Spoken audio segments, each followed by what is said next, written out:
দাঁড়িয়েছি তিনটা দাবিতে। মূলত তিনটা দাবি। প্রথমটা হচ্ছে যে রাষ্ট্রপতিকে অবশ্যই অভিসংশোধনের মাধ্যমে হচ্ছে যে ওনাকে বাতিল করতে হবে, এটা আমাদের প্রথম দাবি। আরও একটা দাবি হচ্ছে যে আমরা সবাই জানি যে গণভোটে হ্যাঁ জয়যুক্ত হয়েছে এবং সেই গণভোটের রায় অনুযায়ী সংবিধান সংস্কার পরিষদের যে শপথ নেওয়ার কথা ছিল সেগুলো কিন্তু নেয়নি এবং আমাদেরকে আইনের অনেক মানে মারপ্যাচ বোঝানো হয়েছে। সেই মারপ্যাচের বাইরে গিয়ে আমরা অবশ্যই বলতে চাই যে এই যে সংবিধান সংস্কার পরিষদের যে শপথ সেটা অবশ্যই গ্রহণ করতে হবে এবং জুলাই যে গণহত্যা হয়েছে সেই গণহত্যার যে বিচার সেটা এখনো পর্যন্ত মানে করা হয়নি। সেই গণহত্যার কিছু রায় দেওয়া হয়েছে, আমরা দেখেছি আমাদেরকে চোখে শুধু কিছু চক্ষুশুল করার জন্য কিছু রায় ঘোষণা করা হয়েছে। সেই রায় বাইরে গিয়ে আমরা বলবো যে ভারত থেকে অতি শীঘ্রই শেখ হাসিনাকে এনে বাংলাদেশে সেই বিচার করতে হবে এবং জুলাই গণহত্যার সাথে জড়িত প্রত্যেকটা মানুষকে বিচারের আওতায় নিয়ে আসতে হবে।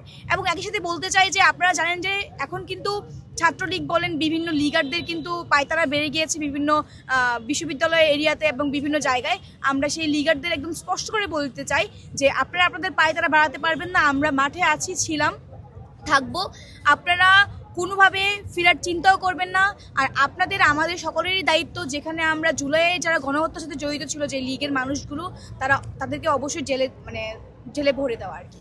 আচ্ছা, এখন আপনাদের এতদিন কেন কার্যক্রম ছিল না কেন?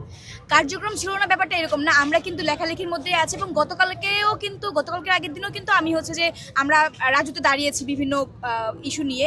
তো আমাদের কার্যক্রম চলমান এবং আজকে যেহেতু প্রথম অধিবেশন এবং প্রথম অধিবেশনে এই দাবিগুলো পূরণ হওয়ার মতো জায়গা আছে বিধায় আজকে আমরা এখানে দাঁড়িয়েছি যেন এটা ফলপ্রসূ হয়। আচ্ছা, আজকে রাষ্ট্রপতিকে